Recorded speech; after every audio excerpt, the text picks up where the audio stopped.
To all Hall of Fame inductees, family and friends, special guests, and my fellow Buckeye alumni, I am honored to welcome you back tonight. My name is Tracy Townsend. I'm with 10 TV, and I'm so pleased to be your host for the second day of the inaugural Office of Diversity and Inclusion Hall of Fame Award Ceremony. We have a terrific group of honorees to celebrate tonight as we get our second night of festivities underway. Here's a quick preview of what we have in store for you on night 2.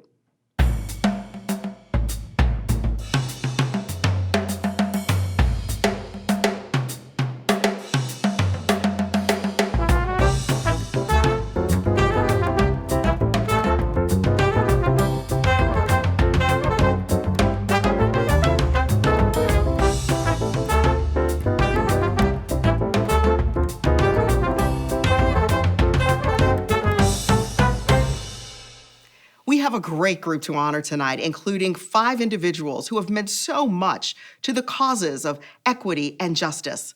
Political activist Faye Wattleton, social psychology professor Dr. Claude Steele, educator Dr. Frank W. Hale Jr., architect Curtis Moody, and executive leader Cid Wilson. We also have a group being inducted tonight collectively. The OSU 34, a group of Black student activists who were arrested for leading the April 26, 1968 takeover of the main administrative building on the Oval. You'll hear much more about them later.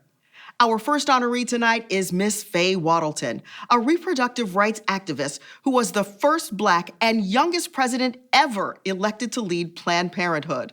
Let's learn more about her journey. Our first honoree is Faye Wattleton, the first Black woman and youngest person ever to head Planned Parenthood. Born in St. Louis in 1943 to a construction worker father and a minister mother, Alice Faye Wattleton was a precocious only child who began school at age 4 and graduated from high school by age 16. Entering The Ohio State University at age 16, Faye earned a bachelor's degree in nursing in 1964. While working to obtain her master's degree at Columbia, Wattleton interned at a Harlem hospital where she saw thousands of women suffering from the consequences of poor health care as well as the side effects of unsafe abortions.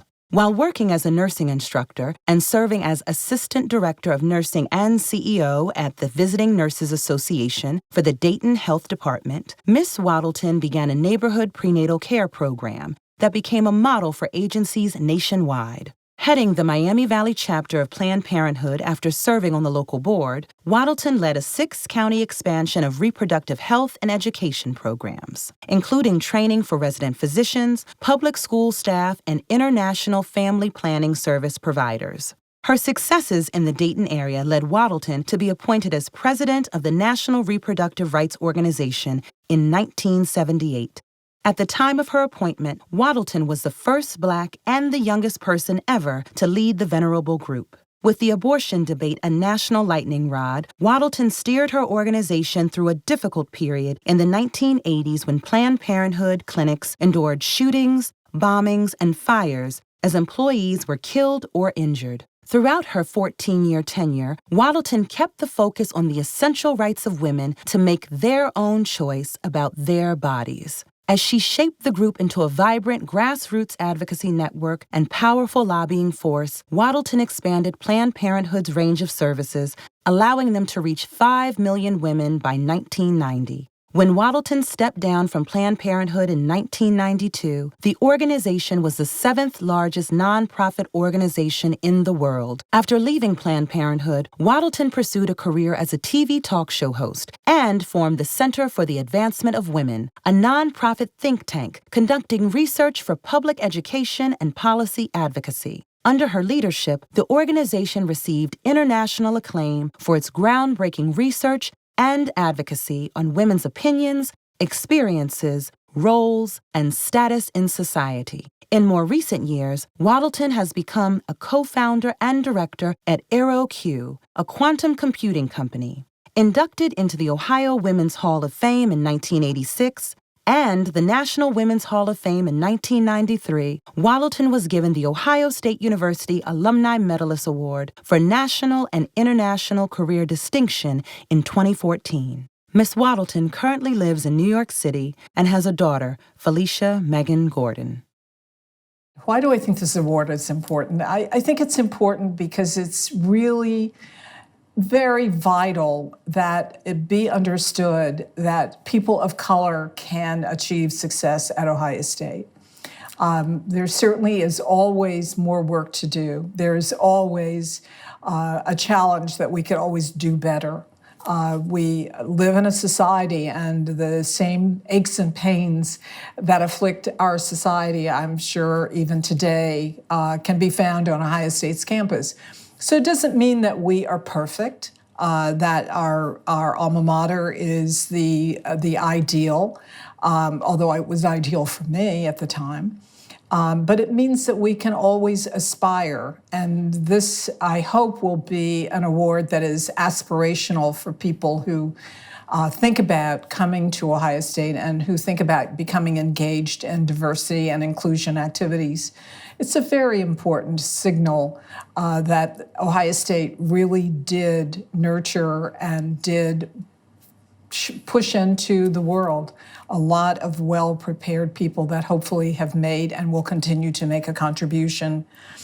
I would like to thank the folks in the years that I was at Ohio State who made my education possible by providing room and board for me free of charge. Now, that came with a cost.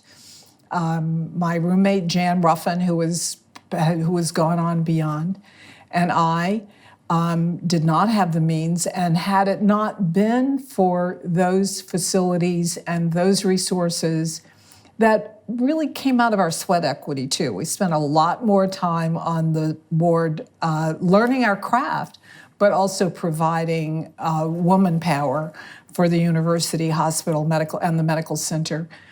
So I would like to thank those people who felt that this was a fair compensation for the work that we were able to provide in due course of our learning. I would like to thank Dean Melnick for the support that she has continued to provide in my career, and for the example of leadership that she has offered in building and continuing to build the school to a college. I would like to thank those professors that gave me insight beyond the narrow campus of Ohio State and a world beyond. But most of all, I would like to thank the institution for giving me a perspective and a way of looking at life and how I could apply what I had learned at Ohio State and how I was prepared for the better good. I could never have expected to end up with a career of leading women's reproductive rights and women's reproductive health that turned out to be an opportunity for me that I took advantage of. Ohio State was a place that, you really, if you survived, you gained a lot of courage. And courage is a very important quality to have to sustain you throughout your life and through the successes as well as the downturns of life, because there will be those downturns. So I kudos to the folks who are also becoming a part of the Diversity and Inclusion Hall of Fame. I'm very, very honored for this recognition. So I thank those people who chose to select me. I hope that I will continue to live up to the example that is being set by this structure. I hope that I will always continue to bring honor in the work that I do for the world, and the contributions that I hope to continue to make, that I bring honor to the university, the Ohio State University. Faye Wattleton's legacy means so much to me as a Black woman and as a Black STEM student. From her career as a fantastic nurse, to being the youngest elected president of Planned Parenthood, to her many humanitarian awards, including the American Humanist Award, to her induction to the National Women's Hall of Fame. All of this work goes to show what compassion and dedication can yield. She has done so much for women and their reproductive health in America, and I hope that as I continue my career in medicine, that I can have just as much impact as she has. Known as the OSU 34, this group of 34 Black students was arrested on April 26, 1968, after occupying the university's central administrative building, demanding that systemic changes be made at Ohio State. They wanted courses that reflected the Black experience and more diversity in the front of the classroom, as well as more opportunities for students of color to study at Ohio State. Along with the arrest, some members of the OSU 34 suffered severe consequences from the university, including suspension and expulsion from the university. But from the seeds of their rebellion, the Office of Diversity and Inclusion would begin to sprout 2 years later in 1970, when its predecessor, the Office of Minority Affairs, was created. To give you a better sense of exactly what was in the hearts and the minds of those students more than 50 years ago, we have a special reading tonight of a fiery interview from one of the students, Al M2. Ohio State student Judah Spears will be performing the monologue. Judah. I'd just like to make this clear, okay? I grew up and was raised in Brooklyn. When I graduated from high school in 1964, my concern right then and there was just to stay out of Vietnam. The types of experiences my father had in the Second World War, the types of experiences Black Americans had, it shook me. Muhammad Ali said that no Viet Cong had ever called me the N-word, and that was enough for me to say, no, I'm not going. So I started off at a small school called Central State College in Xenia, Ohio. I was starting to become a dentist at the time, and I remember they kept saying, well, we don't have the equipment here for you, but they do at Ohio State. So one day I hitchhiked to Columbus. 62 miles of cornfields on both sides of the road? Wow. This is a big school. I want to go here. So the following year, I transferred to Ohio State. I wanted to go here, but everything came to an abrupt halt. April 25th, 1968, some Black ladies on the campus bus were assaulted. We were not to be overlooked. We were to be taken serious. And so we marched into the campus police precinct and then to the student union. We agreed that enough was enough.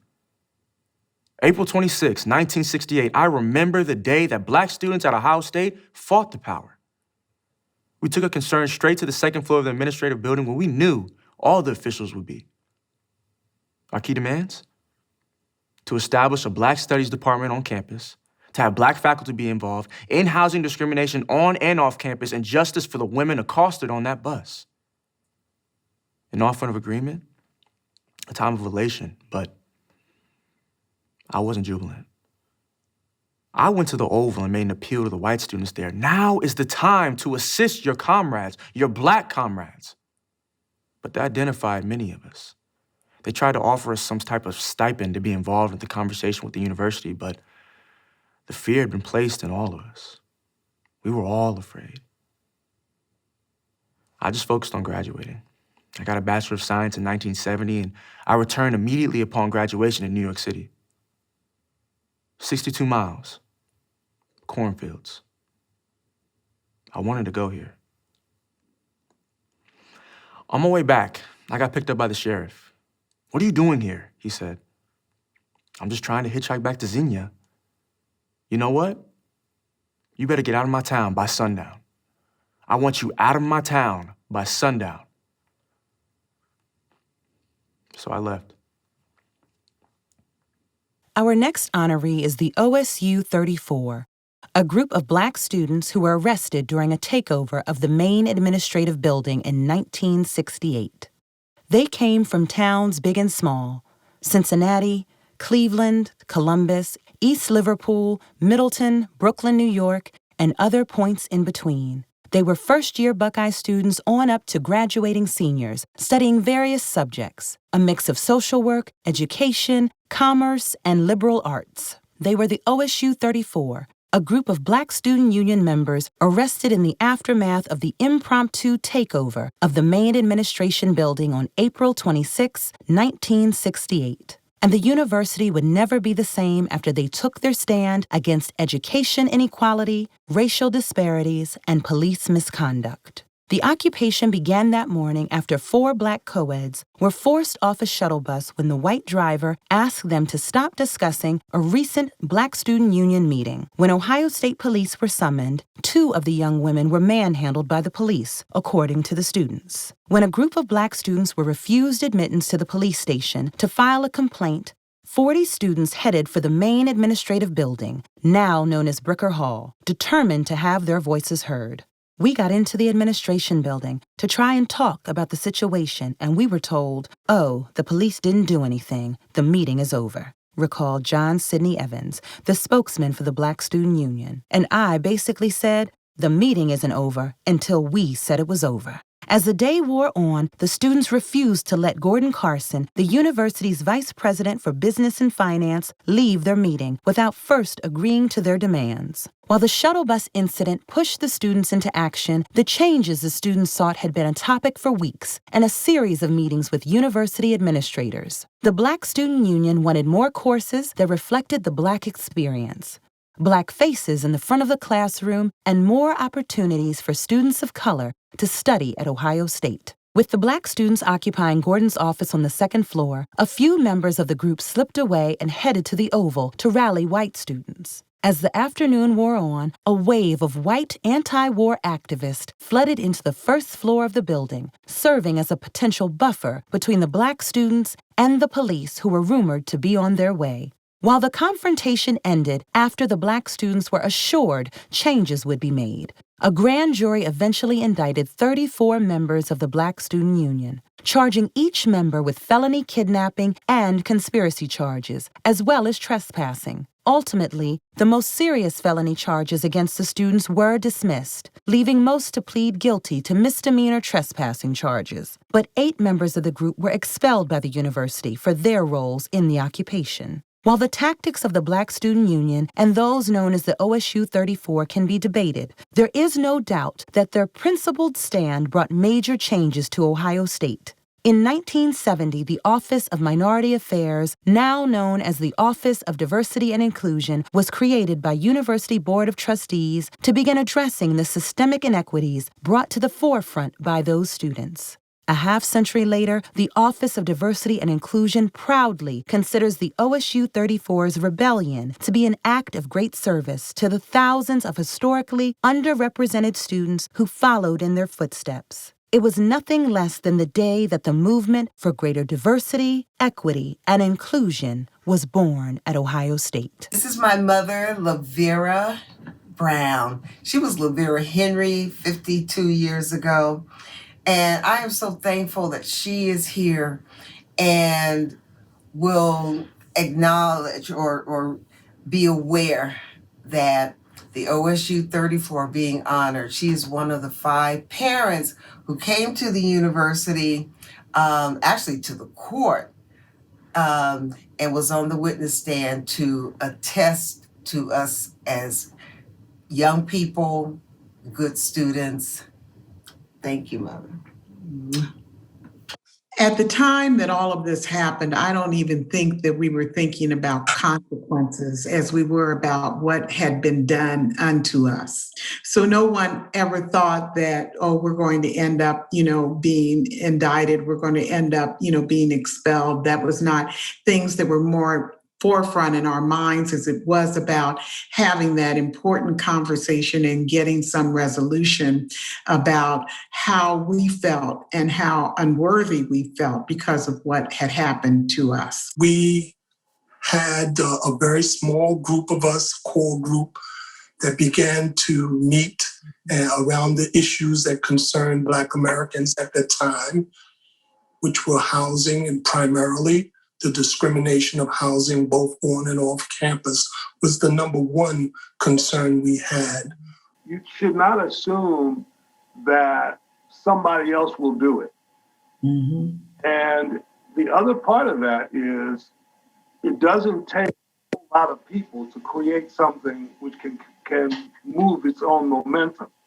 I certainly was motivated by what I thought were some just fearless, thoughtful students, very mature, who had depth and really had a grasp and sense of the world and Black people in it, and articulated that in such a way, in ways that I had not at 17, 18 years of age. We didn't have any professional people. We had, I think, 3 professors, nobody in administration, etc. But the people that cleaned up, fed us in the dormitories, appreciated what we tried to do. It was a great experience, and I hope that we made an impact. We certainly had, I believe, an impact in terms of increasing Black studies, or in fact, getting it launched, increasing faculty, Black faculty. Mm-hmm. And I think for us, a key element was an extension of the Black community, the Black student community, into the city of Columbus and the actual center that we pushed for in Columbus proper. It means a lot to me to know that what we did then, our actions then, our beliefs then, has brought about a change that 50 years later, you are told, thank you. These students represent a movement that has impacted and empowered student advocates on this campus for generations. These people were simply trying to advocate on behalf of Black students, and when they tried to meet with administrators, not only were they ignored, but punished. The OSU 34 demonstrates that real change, real social change on this campus will always need to be driven by student advocates, and often that weight is carried by our marginalized students. Thank you to the OSU 34 and to every other trailblazer who sacrificed their own well-being to improve the community around them. Thank you for those remarks, members of the OSU 34. What a fascinating story you all have to tell. Next, we have a spoken word artist, Atlas the Poet, who has composed an original piece to honor the defiant and necessary stand of the OSU 34. Ladies and gentlemen, for your viewing pleasure, this is Bricks of Rebellion by Atlas the Poet. Education is not the preparation for life. Education is life itself. John Dewey. And aren't we always learning how schools of thought are tethered to colonialism, while pride in oneself and culture is accused to be radical in theory and in practice? We allow them to curse our mother tongue, making my native dialect substandard, another barrier from my birthright, no language to offer the other, the products of segregation, whereas city limits, busing, and red lines are code for erasure. How budget cuts attached to semantics always leaves Blackness in a negative or undervalued, dependent upon who benefits, a token for their appreciation. In this assimilation curriculum, we would call progress access. But how often have we seen inclusion mutate to gatekeeping or exceptionalism, as if diversity and equity is an open road? Instead of intersections, they will inquire about how I got here, as if my quest for my own self-determination was not enough, as if me passing your literacy test was not enough, as if I was not enough, placing an asterisk and conditions on what you know I have overachieved for, just to shame my experience, like my presence doesn't add value, just to shame my existence, because how often it distorts and pixelates the reflection of your single narrative, it seems. I'm always being told that I have to wait till tomorrow. And when tomorrow comes, I have to wait for another tomorrow. I am not a pacifist, although my tribe is meek. The meek shall and will inherit the earth.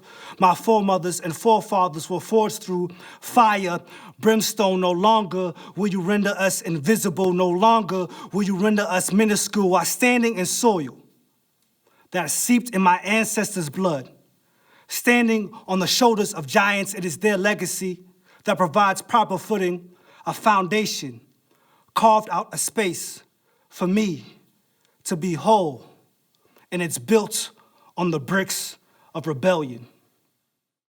Thank you, Atlas the Poet, for those powerful words and the reminder that we must continue the work of those who came before us. Our next honoree is Dr. Claude Mason Steele, a social psychologist and emeritus professor at Stanford University. Professor Steele, who received his master's degree and his PhD from Ohio State, is best known for his work in the area of stereotype threat. Stereotype threat attempts to explain real-world problems such as the underperformance of female students in math and science classes, as well as Black students in academic contexts. Steele's theory suggests that mere knowledge of negative stereotypes can be distracting enough to affect academic performance. In fact, Steele's work has shown that stereotype threat can even lead to Black people having significant health problems. Dr. Steele, the floor is yours.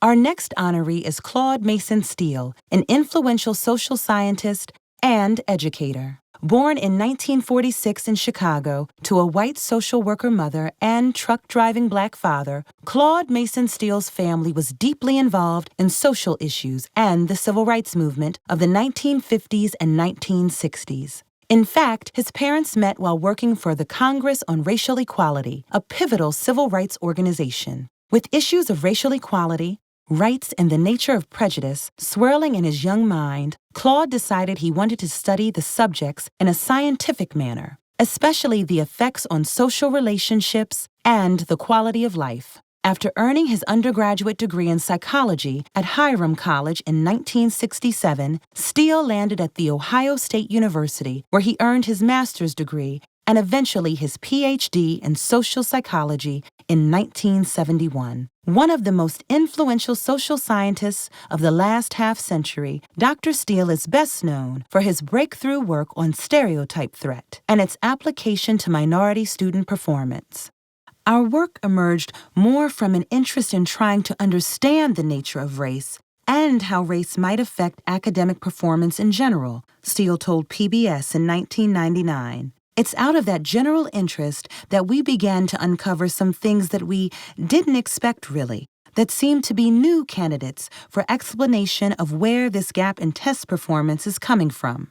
Steele's work on stereotype threat became a 2010 book, Whistling Vivaldi, and Other Clues to How Stereotypes Affect Us. The book summarizes years of research by the emeritus professor at Stanford University on stereotype threat and the underperformance of minority students in higher education. Dr. Steele's work also has included studying the role of self-regulating in addictive behaviors and how the power of self-affirmation can be used to reduce biased attitudes. A common thread weaving through Steele's work is a focus on self-evaluation and how people cope with threats to their self-image and self-identities. Over the years, Dr. Steele has earned numerous honors and accolades, including the Dean's Teaching Award at Stanford, the Alexander George Book Award, the William James Fellow Award for Distinguished Scientific Career Contributions, and the Legacy Award from the Society of Personality and Social Psychology. In the final years before his retirement in 2016, Dr. Steele stepped away from the classroom, tackling high-profile roles in higher education, serving as the provost of Columbia University for 2 years, as well as the executive vice chancellor and provost at the University of California at Berkeley. He currently resides in California. Congratulations, Professor Steele. We're going to take a brief break from hearing about our honorees to enjoy another musical performance from singer Caroline Bennett.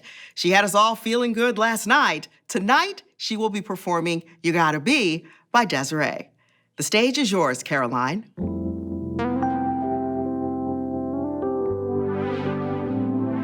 Da da da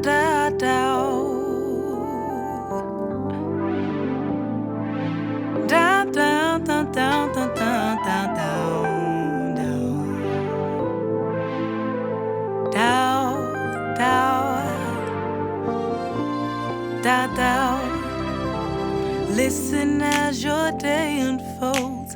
Challenge what the future holds.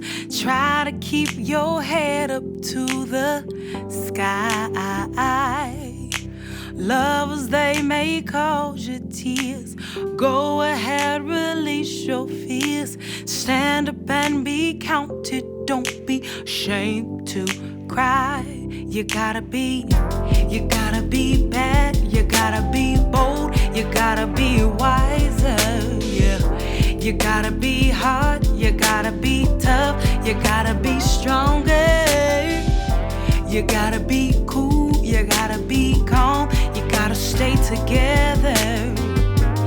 All I know is love will save the day. Hear what your mama said. Reading the book show that you read. Trying to solve the puzzles in your own sweet time. Some may have more cash than you. Others take a different view.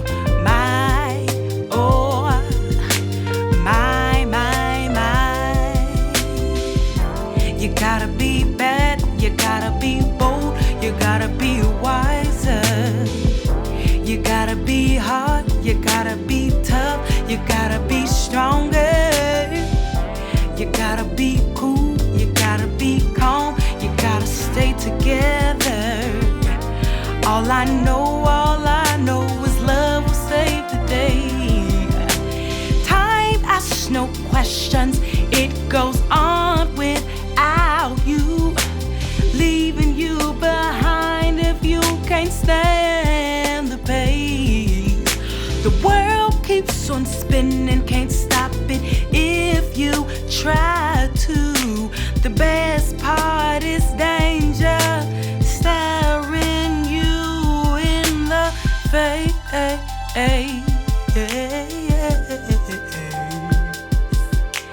Listen as your day unfolds. Challenge what the future holds. Try to keep your head up to the sky. Lovers, they may cause you tears. Go ahead, release your fears. Stand up and be counted. Don't you be ashamed to try. You gotta be bad, you gotta be bold, you gotta be wiser. You gotta be hard, you gotta be tough, you gotta be stronger. You gotta be cool, you gotta be calm, you gotta stay together. All I know is love will save the day. You gotta be bad, you gotta be bold, you gotta be wiser. You gotta be hard, you gotta be tough, you gotta be stronger. You gotta be cool, you gotta be calm, you gotta stay together. All I know is love will save the day. You gotta be bad, you gotta be bold. All I know is love will save the day. There is nothing too hard. There's nothing too hard. All I know is love will save the day. Be bold. Be bold, be bold, be bold. Be brave. Be real, real brave. Be bad, yeah. Be bad, be bad. There is nothing too hard. There is nothing too hard. Be wise. Be strong. Be cool. Yeah. Be calm. There's nothing too hard. Yeah. There's nothing too hard. All I know is love will save the day. Yeah. Be bad. Be brave. be bright, set the bar high, yeah. All I know is, all I know is you can save the day, yeah. All I know is you can pave the way.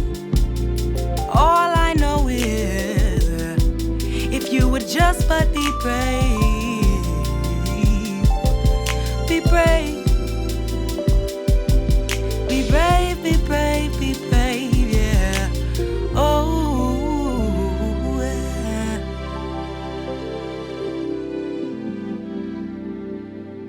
Our next nominee is Dr. Frank W. Hale, Jr., a legendary educator and civil rights crusader who served admirably in various administrative roles at The Ohio State University from 1971 to 1988.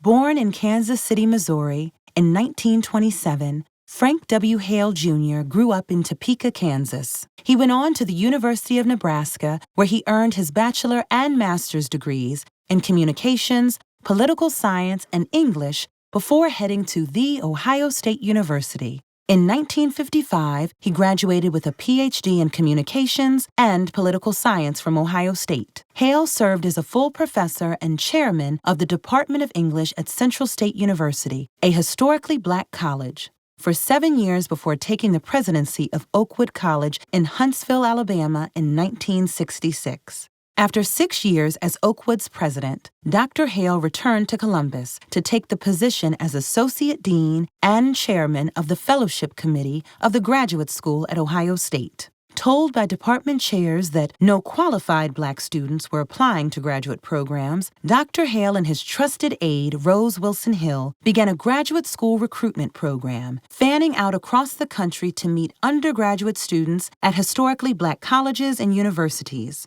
Through Dr. Hale's efforts, Ohio State became one of the premier producers of black PhDs in the country throughout much of the 1970s and 1980s. Known by his signature expression, "Commitment without cash is counterfeit," Dr. Hale saw nearly $15 million in graduate fellowship awards granted to approximately 1,200 minority students during his 17 years as an Ohio State administrator.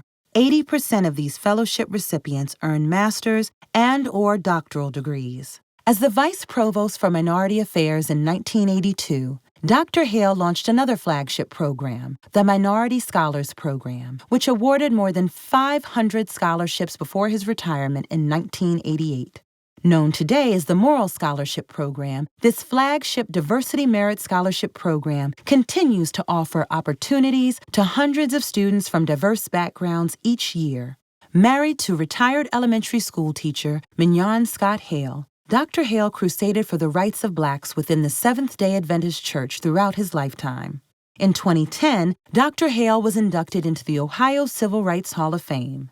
The author of 11 books and more than 50 professional journal articles, Dr. Hale became an iconic figure at Ohio State, who moved administrative mountains to find new pathways to higher education for historically underrepresented minority students. Upon his retirement, Emerson Hall was renamed Frank W. Hale Hall in his honor. Today, it serves as the home base for the Office of Diversity and Inclusion and a symbolic home away from home for historically underrepresented students. For his stellar scholarship, visionary leadership, and committed mentorship, Dr. Hale was lauded as a giant at Ohio State when he died in 2011. He was a force to be reckoned with who opened the doors of opportunity to underserved students through sheer force of his intellect and determination, said Ohio State's President E. Gordon Gee.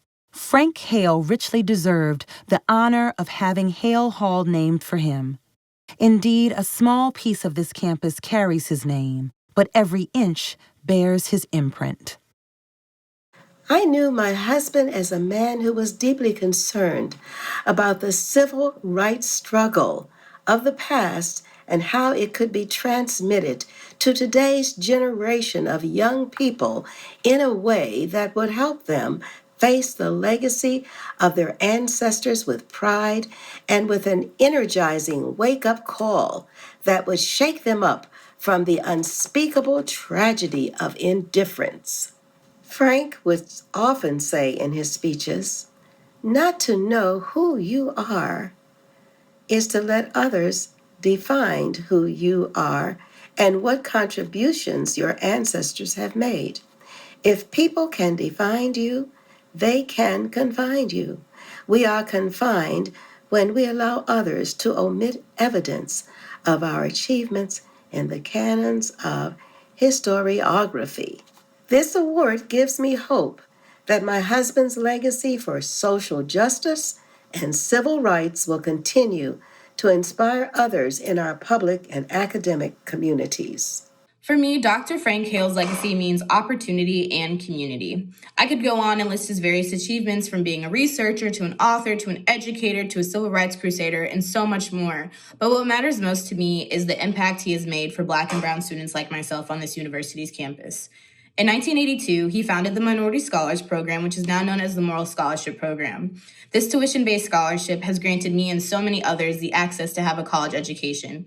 Not only that, but I have joined a network of trailblazers and change agents who are working to make the world a better place in real time. Through Dr. Hale's leadership and vision, so many students like myself have been set up for success academically, professionally, and socially. So thank you, Dr. Frank Hale, for your legacy. Our next honoree is Curtis Moody, a renowned architect who built the largest Black-owned and managed design firm in the country.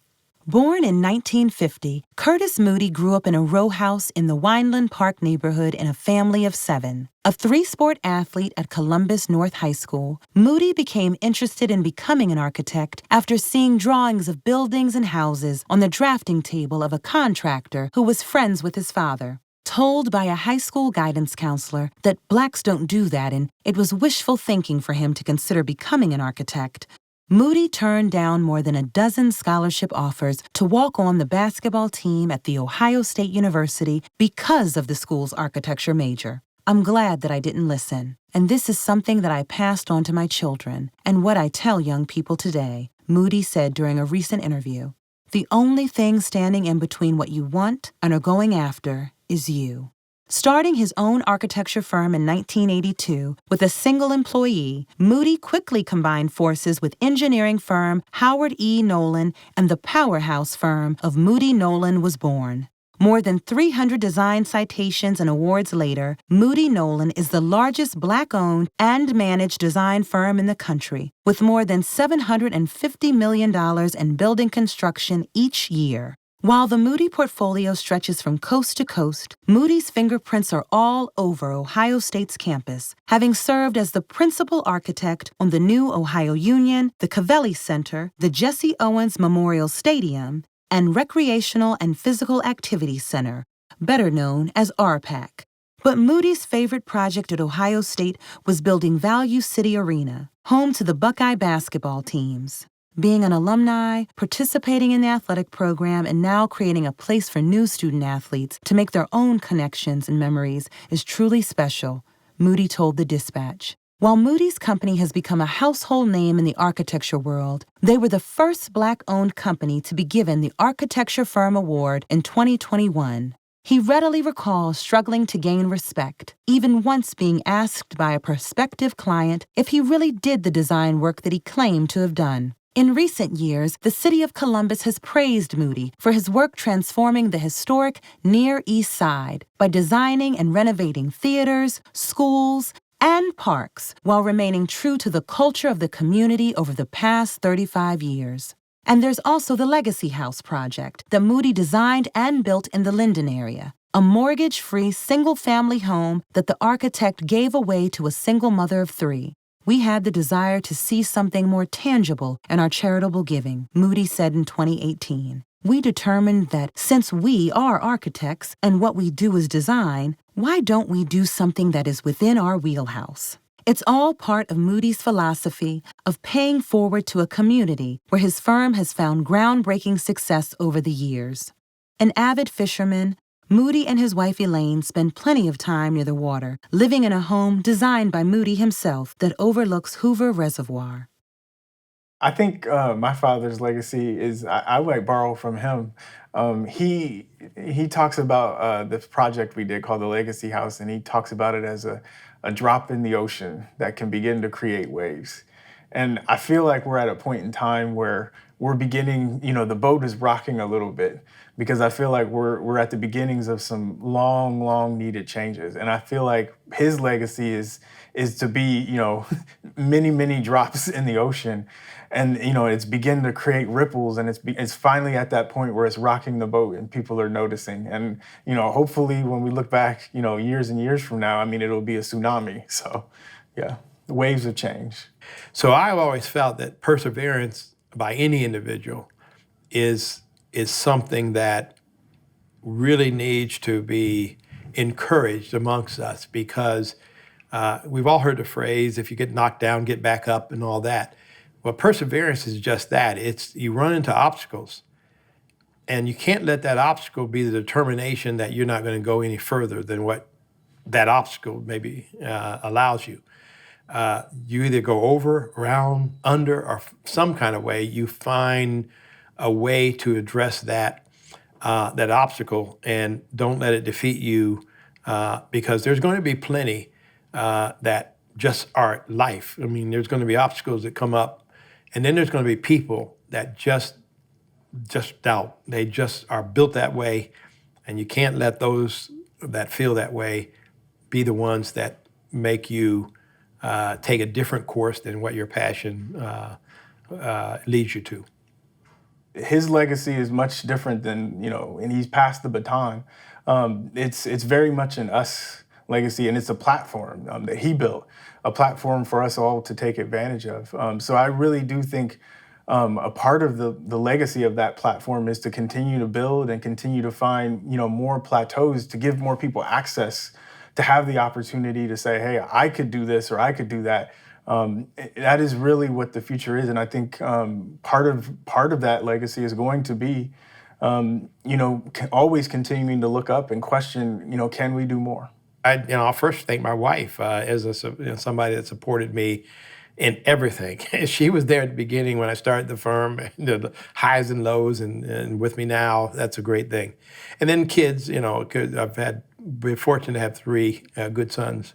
And then I got to go to my entire staff. I have partners, all my partners in the firm, and quite frankly, we've been fortunate. And this year, Moody & Olin was recognized as the AIA National Firm Award winner, Architectural Firm Award winner for the nation. Not as an African-American firm, just as, in this case, for the whole nation. And that comes because all those people that have done good work for us, those that are not with us anymore and those that are with us, but it gets back to my first comment earlier, team. It took a whole bunch of people. It continues to take a whole bunch of people. So it's not just me, it's all the people that support our efforts, and then the clients that had faith in us to hire us. So I thank everybody, and of course, I thank the Ohio State University. So, thank you.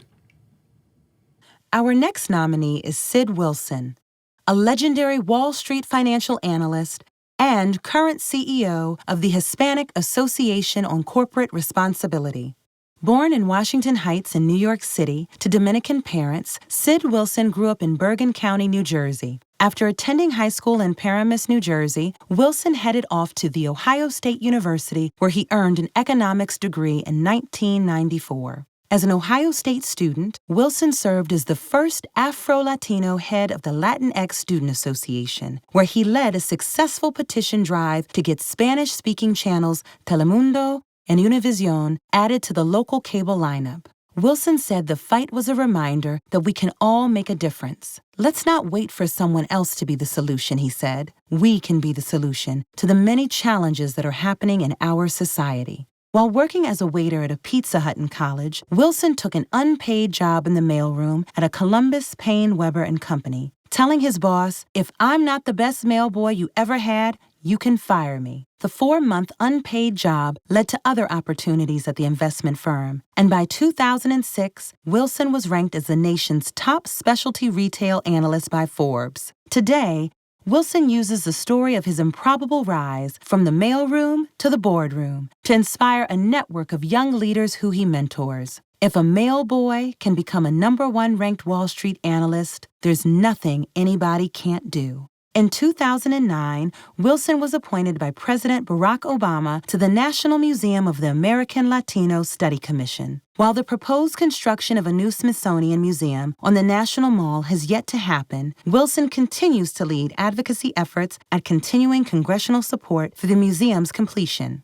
In 2014, Wilson switched gears by bringing his decades of Wall Street finance experience to a new advocacy role, working on behalf of Hispanics across the country as president and CEO of the Hispanic Association on Corporate Responsibility.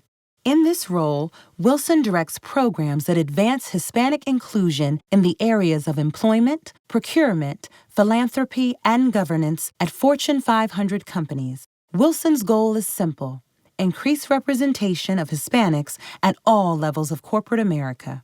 An early riser by nature, Wilson makes time in his schedule to talk with students and other young people who seek out his advice. I'm a firm believer that we have an obligation that when we succeed, we always keep the door open and give back and make a difference, he said recently. When you succeed, you give back. But when you give back, you succeed. As Wilson looks back on his experiences at Ohio State, he said his college days prepared him for the leadership roles he tackles now. No matter where I go, my Buckeye pride always comes with me, he said. Hello, saludos. This award means so much to me. To be inducted into the inaugural 2021 Hall of Fame of my beloved alma mater. I live the Ohio State University's vision of what is strong and true and accomplishing America, because I learned academically, but being involved in the community at Ohio State and making a positive difference helped carve me to who I am today, including while I was a student at Ohio State, launching a petition drive to get the cable company to add Univision and Telemundo to the cable lineup. And this was done, attempted so many times by adults, but I was proud that as a student at Ohio State University, that we were able to accomplish that. And that also leads to my other advice to our next generation, that your youth is your power. Use your youth as your power and don't let anybody tell you what you cannot do. With a degree from the Ohio State University, sky is the limit for you. And you can make a difference right now, just as I did when I was a student and now as a proud alumnus. So I just want to again thank the Ohio State University, thank the Office of Diversity and Inclusion for this incredible honor to be inducted into the inaugural class of 2021 ODI Hall of Fame. Thank you again. Que Dios te bendiga. Pa'lante, mi gente, from the Ohio State University, y que viva, mi gente, de Ohio State University. So thank you very much. Muchas gracias. For me, Cid Wilson's legacy means my value and potential as a Latina in the business field is unimaginable. His dedication and perseverance drives me to reach for those executive positions because I know it's possible and encouraged. It's incredibly inspiring to know people like Cid Wilson are out there fighting specifically for Latino men and women, and it reminds me that we too deserve a seat at the table. Thank you for sharing your thoughts and memories with us, Mr. Wilson. Next, we will hear from the man who gave birth to this incredible Hall of Fame project, the Vice Provost for Diversity and Inclusion and Chief Diversity Officer here at Ohio State, Dr. James L. Moore III. Dr. Moore, it's all yours. Thank you, Tracy. Again, my name is James Moore, and I am the Vice Provost and Chief Diversity Officer at the Ohio State University. What an amazing celebration this has been over the last 2 nights. I hope those watching at home have been inspired by the spirit, courage, and dedication of our honorees.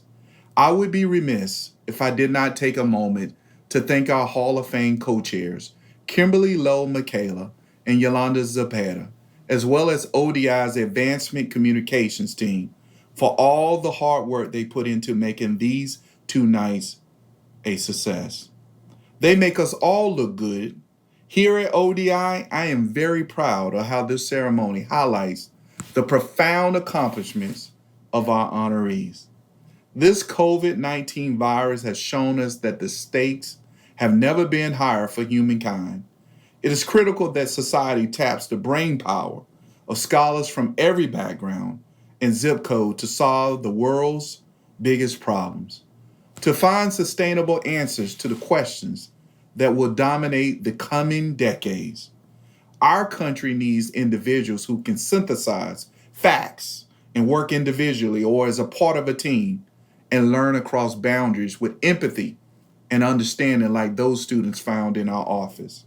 As a rising generation calls on America to make good on her promise of equality and justice for all, the urgency of our work has never been greater. We must be the tip of the spear, piercing the veil of systemic inequality that confronts our country. In our office, we understand well that while the struggle is inevitable, progress is not. Thus, we must continue to find ways to push the envelope forward. As we have learned the past 2 nights, these Buckeye icons of diversity, equity, inclusion have each done so much to help change our world for the better. Think of the marcher from Selma to Montgomery who became a high-tech entrepreneur, the Army doctor who helped our soldiers struggling with drug and alcohol issues, the federal judge whose landmark ruling gave so many children of color a chance at a better education, the basketball team walk-on who became one of the world's top architects, and of course, the world-class track star who dismantled the Nazi dream of Aryan racial supremacy, one stride at a time. These are men and women, flesh and blood, many of whom still walk among us. They serve as an inspiration and a reminder that we too can succeed in the face of the challenges that we face in our own lives. Our honorees are incredibly impressive, but let me assure you that the next generation is in the starting blocks, ready to be passed the baton. In recent years, our office has supported 2 Rhodes Scholars, a Truman Scholar, the President Prize winner, and this past year's student body president and vice president. These are smart and dedicated young people ready to challenge the status quo and change the world. We hope someday, soon, to have a physical space for our Office of Diversity and Inclusion Hall of Fame awardees that showcases the accomplishment of those we have honored. We will soon embark on a fundraising campaign to raise the $45 million needed for renovation and expansion of Hale Hall that will include an illustrious Hall of Fame. But that is a long story better left for another day, my friends. Again, I would especially like to thank our 12 honorees for all they have done to make lasting change in this world. You mean the world to us all. With that, I will bid you a good night and turning things back over to our wonderful MC and alumna, Tracy Townsend, to wrap up our event. Back to you, Tracy. Our time together has grown short as the final night of the ODI Hall of Fame induction ceremony draws to a close. I hope you've enjoyed the artistic performances and hearing from the recipients and their family members about their impactful lives. We do have a quick survey that we'd like you to fill out to give us feedback on tonight's event. You can find it in the chat box right now in your virtual feed. As we end the program, the Office of Diversity and Inclusion would like to thank everyone who made this night possible, especially the honorees who have dedicated their lives to the just and noble pursuit of greater inclusion, equity, and diversity. As a rising generation asks America to make good on her promises by making systemic changes, your inspiring lives point the way forward to a brighter, more inclusive future. Thank you, and good night.